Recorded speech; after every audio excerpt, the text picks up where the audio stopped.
Good morning and welcome to Asheville Theater Radio. My name is Jeff Catanese, your host, as always, every Thursday morning at 10:30 a.m. on WPVM 103.7 FM. You can also listen in online at WPVMFM.org.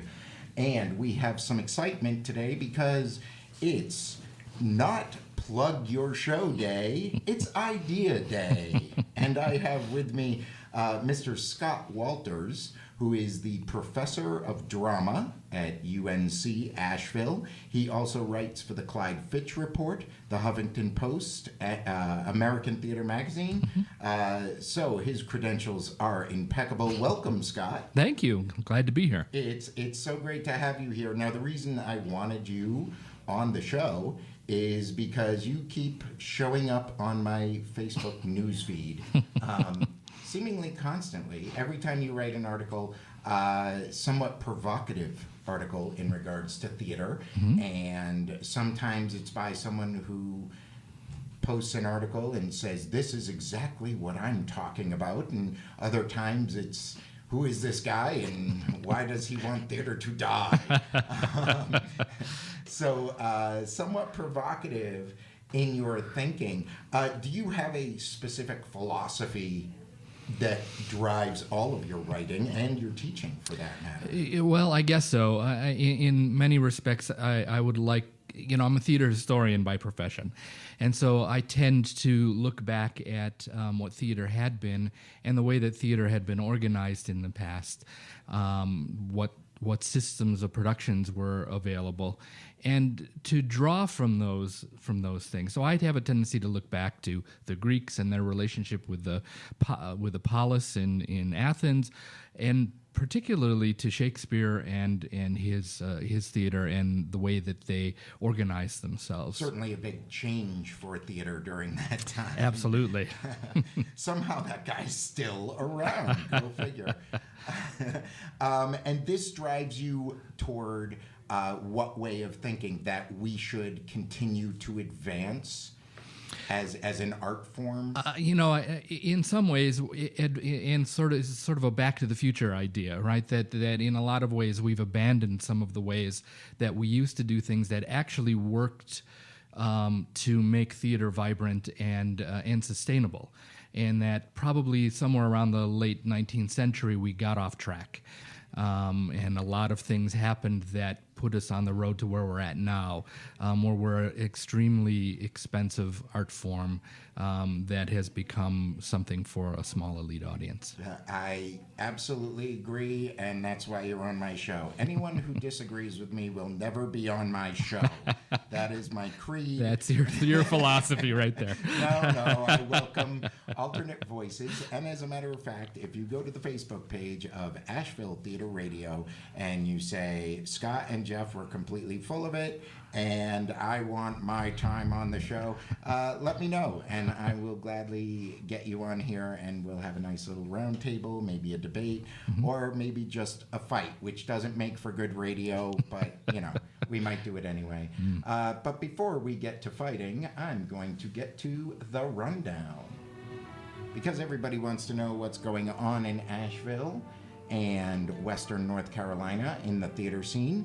And I certainly hope that no shows get snowed out this weekend. We are expecting snow. Of course, we're not expecting as much as the Northeast is, and I certainly hope that there are no hair salons owned by my friend Vicky who have to shut down.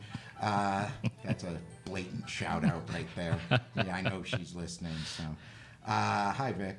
Anywho, the rundown goes as follows. Opening this weekend, Hendersonville Community Theater will present Ordinary Days, running January 22nd through the 31st, Fridays and Saturdays at 7:30 p.m., Sundays at 2.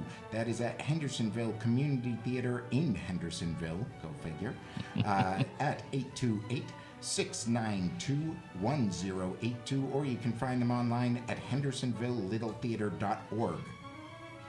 Also beginning this weekend and ending this weekend for that matter is the Asheville Fringe Arts Festival, running all weekend from the 21st to the 24th. Is today the 21st? I have no idea what's going on. Tonight, running tonight through the 24th. 7 p.m. is the beginning of all the events at various locations around the city. Please check ashevillefringe.org for more information. Continuing is Attic Salt Theater Company's Saturdays on Stage. That is a piece of family theater every Saturday morning at 10 a.m. at Magnetic 375. This Saturday, hopefully, fingers crossed, we don't get snowed out. We've got Echo, Narcissus, Icarus, and Friends. Greek myths for you and the kiddies. You can get more information at atticsalt.org or call 828-505-2926. Also continuing, and this is a surprise continuation because they were held over due to popular demand, Oleana at 35 Below will now run through the 31st. Friday, Saturday at 7:30, Sunday at 2:30. 35 Below is located right here in downtown Asheville. Get more information at ashevilletheater.org or call 828-254-1320. And that's just some of this stuff going on.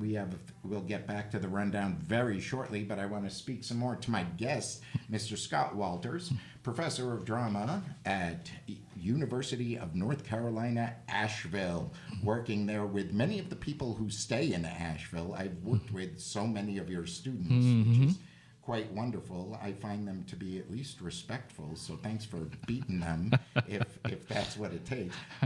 No, they're actually a terrific program up there at UNC Asheville, turning out some terrific actors and some great tech people. Yeah, absolutely. We almost exclusively now use your stage managers. Oh, yeah. they're really terrific. Yeah. Now, I want to get back to what you were talking about in regards to the late 19th century when things went wrong. Everything went wrong. Everything went wrong. Can you put your finger on one or even more specific changes to theater that created that wrongness? Sure. That time was the time when we were creating, in all the rest of the United States, we were creating monopolies. And the theater was no exception. They created what was called the Theatrical Syndicate. And the Theatrical Syndicate was three guys who were producers who wanted to organize the touring throughout the United States. And so they went out, the three of them, and they bought up all of the major theaters across the United States that were connected to the railroad. And so anywhere there was a stop, there was a theater. There was a theater. And so what they did then was, whereas before actors would be in a small town, and they would be the stock company in that small town, and then a major star might come through and do Richard III with them or something, and then move on. What these producers did was create entire productions that were cast out of New York City, and then would go on the train and go from place to place to place. And so they didn't have any need anymore for those people who were in these small towns making a living at that time. So what happened was all of the theatrical activity centralized itself in New York City. And once that happened... To this day. As a matter of fact, we have such a vibrant theater scene here in Asheville, as you can tell by my rundown and everything going on.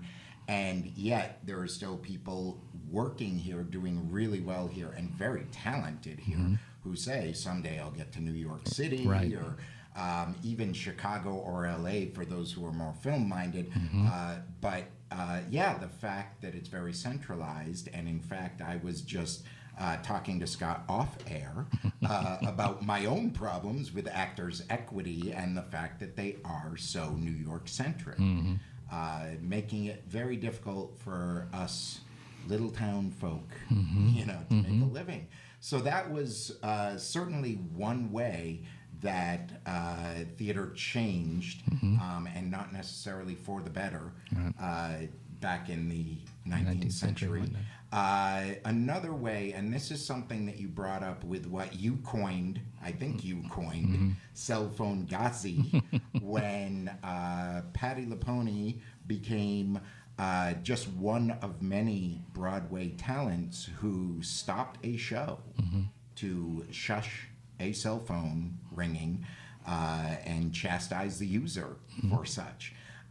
Now, the article was of such great interest to me because I always felt like the actors and the play itself should connect directly with the audience. And what it seems we've been doing over the past, since television, since the mid 20th century, what it seems we've been doing is trying harder and harder to replicate screens as opposed to making that connection and showing people what makes theater different and, in some people's opinion, even better. Now, you trace that back to a specific event and person. Yep. And you can give me his name. Sure, Richard Wagner turned the lights off on the audience in the late 19th century, and that coincided with Ibsen and the whole movement toward realism, which was set up so that we pretended as if the audience wasn't there, and so we pretended the audience wasn't there. We turned the lights on them so that we couldn't see. And then the actors were taught certain acting styles that required this intense concentration and no interaction at all with the audience. And so, speaking of Stanislavski's method and that's right. Accolades of his. That's right. That's exactly right. And so essentially, whereas before, up until that point, we had this vibrant sort of connection between the stage and the people who were in the audience, because the lights were on. They often were surrounding the stage, and you could always expect that someone was going to speak to the audience through a monologue or whatever soliloquy, whatever it is. Now we're like, you're there, but we're going to pretend like you're not there. And we've developed a whole system that now expects people to sit down, shut up, and just passively take things in. Well, it's the 21st century. Phones go off. And the thing that happened with Patti LuPone actually was created earlier. She had done 2 performances that day. The early matinee, it was all old people whose phones were going off that drove her crazy. And then there was this woman later on who was like talking to her seatmate and showing things on the phone, and she snagged that and took it off stage. But we seem to be talking as if it's this young people thing, when actually it's a whole bunch of old people who have smartphones who don't know how they work. And I'm one of them. Right? I can't tell you how many times I've been like in church or something, and all of a sudden my phone goes off, and I'm like, I've seen it happen in the theater, being on stage and hearing someone's cell phone go off and catching out of the corner of my eye their expression of, I don't know how to turn it off quickly and unobtrusively, so I'm just going to let it ring and pretend it's not me, right? But the reality that wasn't until before that, people were selling stuff in the auditorium. There were assignations going on in the boxes. It was very interactive. You hissed the villain, you shouted, right? All of that. So the actors were used to that. But now we don't want to know that the audience is out there, and I think that's a problem because I think it makes us boring. And the amazing thing is, those of us in the theater, even those of us who would completely disagree with your stance, that theater should be interactive and all that, will tell stories about times that the audience was so riled. Yeah. And of course, there's most likely apocryphal stories from the days of Shakespeare where audiences stormed stages and things like that and attacked villains and all of that. But we laud those stories. We love telling them and we love relating them. But then when it happens to us, maybe because it's not something like a storming of a stage, and it is merely a cell phone intrusion, that we get upset with it. Yeah. And I absolutely agree with you that we need to separate theater from the other forms of entertainment that are out there, entertainment, education, all the things that theater can do. The more we try to replicate screens, the more we are doing what we do a disservice. A screen, a movie can ignore me way better than a live actor Absolutely. can. Right? I mean, cell phones can go off constantly. I can yell at the screen, and it doesn't stop Tom Hanks from doing what he's doing, right? So it's that's something that makes us special. Let's be special. Let's be unique. This is what we can sell. This is what makes us different. And I also feel that a screen, be it YouTube, be it a blockbuster movie, Star Wars, or Avatar, or whatever, or even a television, can tell a story much more efficiently than theater can. So we have to ask, what makes us different? Why should we even ask people come to the theater and see a live performance and pay the money it's going to cost them and leave their house, right? We don't have to leave our house anymore, right? Exactly. So if we're going to do that, we're going to be there because we want to be amongst people. Well, then let's allow the people to be amongst people, right? Absolutely. I often equate it to a church-going experience where the biggest thing that a church can grant anyone is a feeling of community. Absolutely.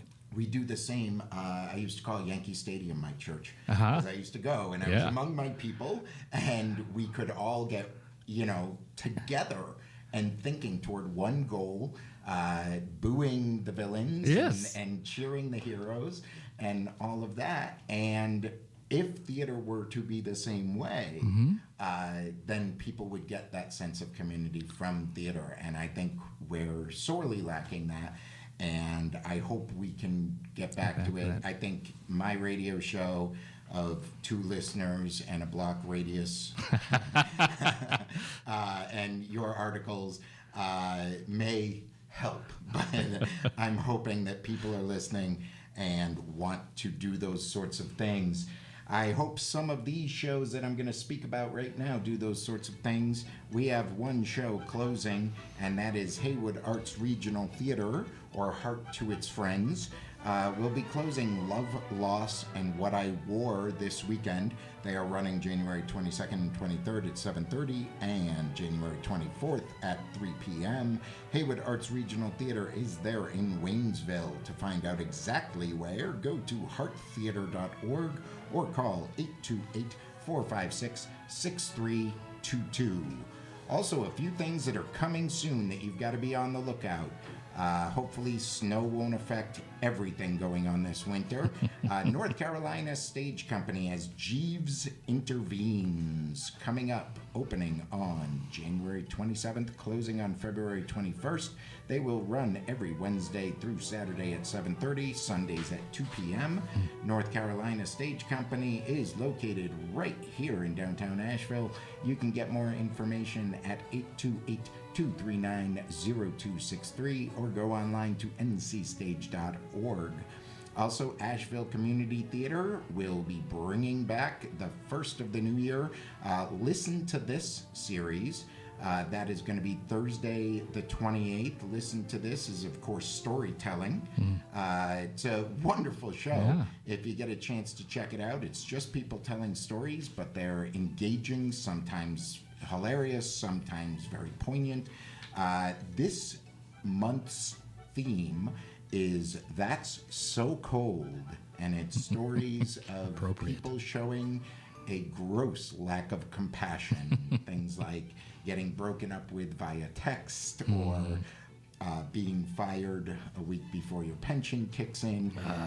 For more information, you can go to ashevilletheater.org or call 828-254-1320, and that will be presented at 35 Below, Asheville Community Theater's Black Box Space.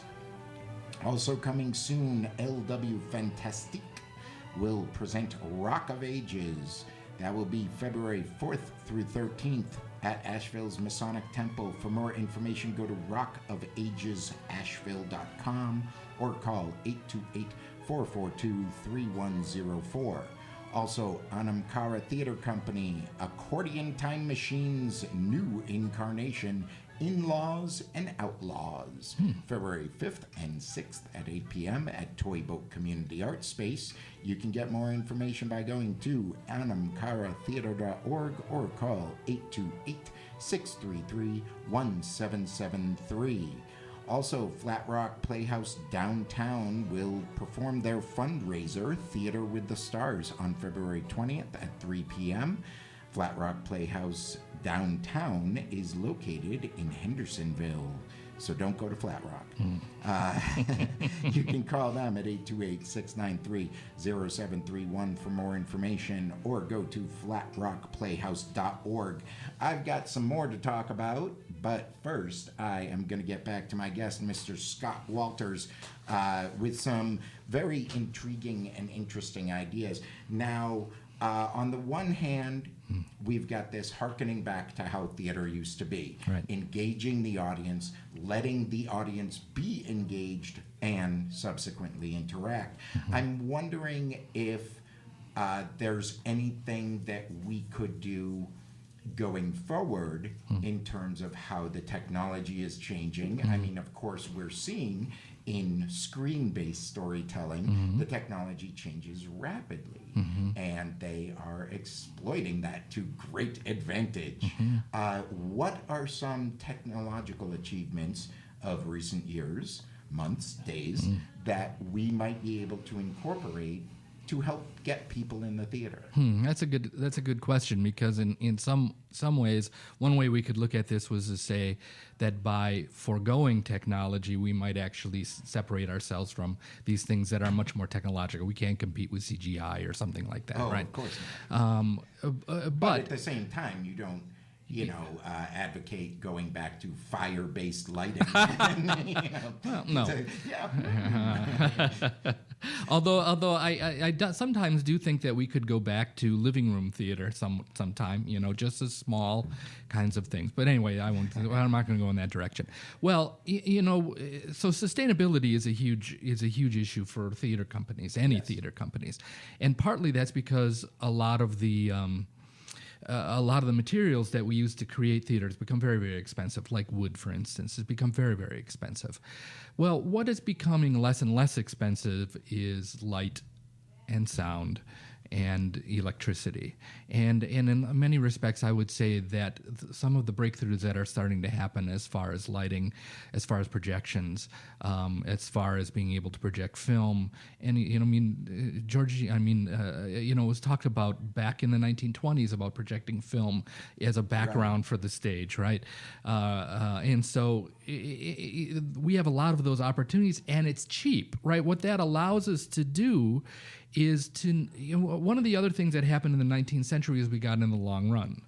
And once we started doing that, and I don't even care if it's just 3 weeks, like most of the things that you're doing, we do a set of plays and then we close them. And it doesn't matter, we do it for 3 weeks, that's what it's scheduled. We can't really extend, maybe we can a weekend, but we can't go bring it back.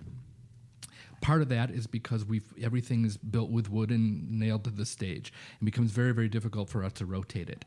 If we had a situation where we could change the program easily by just putting a new set of slides up, exactly, right?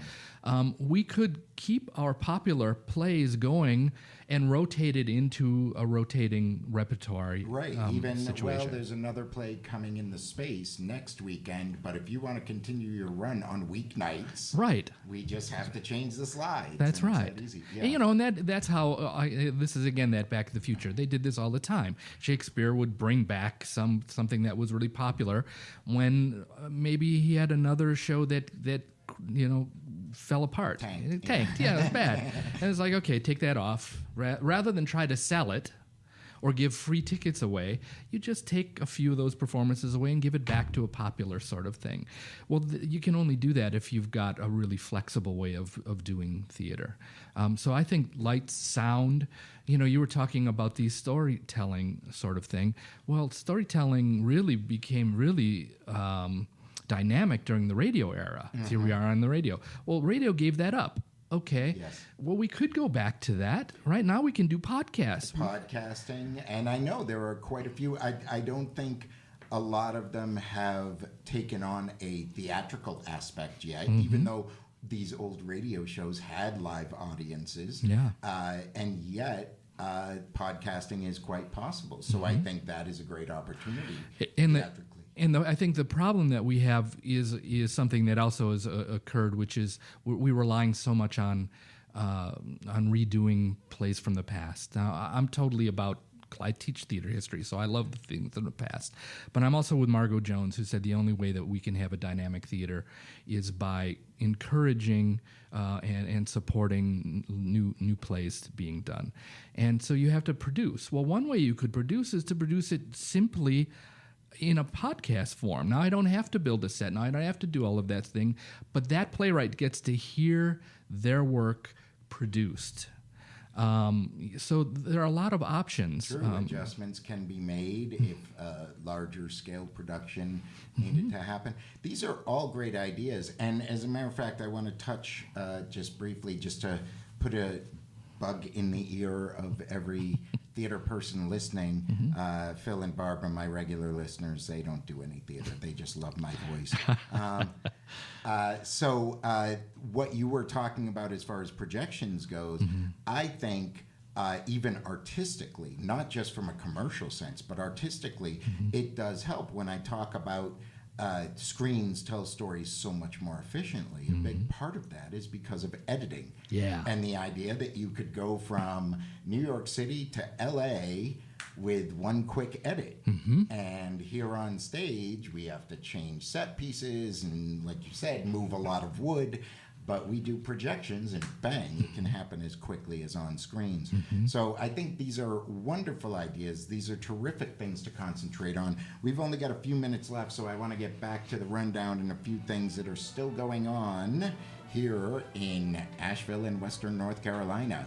Plenty of events and classes. Studio 52, Flat Rock Playhouse downtown, will be performing or presenting acting classes for children grades K through 12. For more information, FRP Studio 52. Asheville Community Theater is bringing back their Broadway Boot Camp for kids 12 to 17 years old. That will be at Asheville Community Theater, of course, ashevilletheater.org, or call 828-254-1320 for more information. North Carolina Stage Company has plenty of acting classes coming up for kids and adults. For more information on those, go to ncstage.org or call 828-239-0263. NYS3, the acting school up on Riverside, is doing their 2016 Winter Free Workshop Series. That's free, people. NYS3.com or 828-276-1212. And I hope you wrote that down, because also great screen and stage actress Kelly McGillis will be teaching classes up at NYS3 starting on February 1st. So please get in touch with NYS3 for information on those. I also want to briefly touch on some auditions and submissions that are available. Anamkara Theater Company is accepting proposals for their 2016/17 season. anamkaratheater.org for more information. Magnetic Theater is accepting play submissions for Brief Encounters 2016. themagnetictheater.org for more information. Asheville Community Theater is holding auditions for The Man Who Came to Dinner, February 14th and 15th from 6 to 9, right there at Asheville Community Theater in beautiful downtown Asheville. ashevilletheater.org or 828-254-1320 for more information. NYS3.com for information about their Asheville's National 10-Minute Play Contest and Festival. HeartTheater.org for more information on their upcoming season auditions. unifiedauditions.org for information about the Western North Carolina Unified Auditions that will have many, many theater companies attending. Parkway Playhouse's theater season auditions, go to parkwayplayhouse.com. Or is it .org? I don't know.